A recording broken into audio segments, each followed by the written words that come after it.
governo anunciou a situação da evolução da pandemia do coronavírus e as medidas para precaver a eventual pandemia e o impacto econômico e social. Na sua nona sessão ordinária do Conselho de Ministros, realizada na Presidência da República, em conferência de imprensa onde esteve presente a equipe do ICS.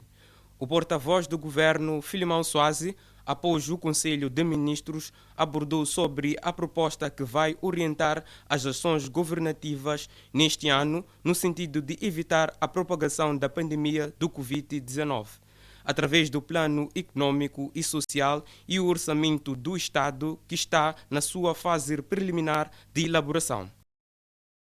A sua nona sessão ordinária.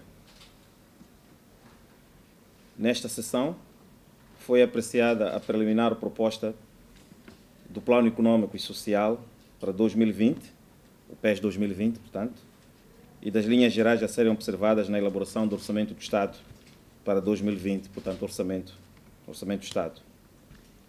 O Plano Econômico e Social 2020 é um instrumento de programação e de gestão da atividade econômica e social que vai orientar a ação governativa no primeiro ano de operacionalização do Programa Quinquenal do Governo PQG 2020-2024 e o Orçamento do Estado 2020, a sua expressão financeira anual.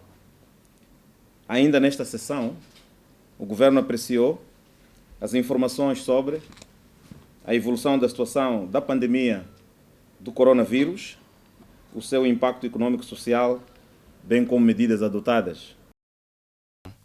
Durante a conferência, Filimão Soazi, porta-voz do governo, reiterou o que foi dito pelo Presidente da República e tocou na questão das medidas de caráter provisório em um dos principais países circunvizinhos já afetados pela doença.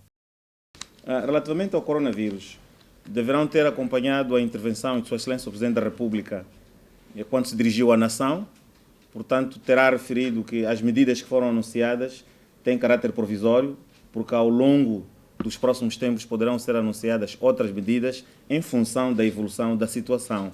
Do dia em que se pronunciou Sua Excelência o Presidente da República a esta parte, o que foi comunicado e aquilo que continuamos a observar no país, não há confirmação ainda de um único caso de coronavírus, mas a situação que está a decorrer, digamos, ao nível dos países circunvizinhos ao nosso país é preocupante e pode justificar o anúncio de novas medidas nos próximos dias. Ainda na sessão ordinária, apelou-se no setor da saúde, através do Ministério da Saúde e as equipes técnicas para a observância da quarentena de indivíduos vindos de outros países que já apresentam suspeita de casos da pandemia. Portanto, aqui foram anunciadas medidas de natureza apelativa e outras de natureza obrigatória. As instituições que estão a gerir diretamente este assunto, nomeadamente o Ministério da Saúde e as suas equipes técnicas, têm informado sobre a obrigatoriedade da observância da quarentena para as pessoas que vêm de países onde já foram notificados casos de coronavírus. O diagnóstico do coronavírus é basicamente clínico, com avaliação do profissional de saúde e análise dos sintomas. Para confirmar a presença do coronavírus, podem ser feitos exames de sangue, fezes nasais e, em casos mais graves, o paciente é internado ou fica em quarentena.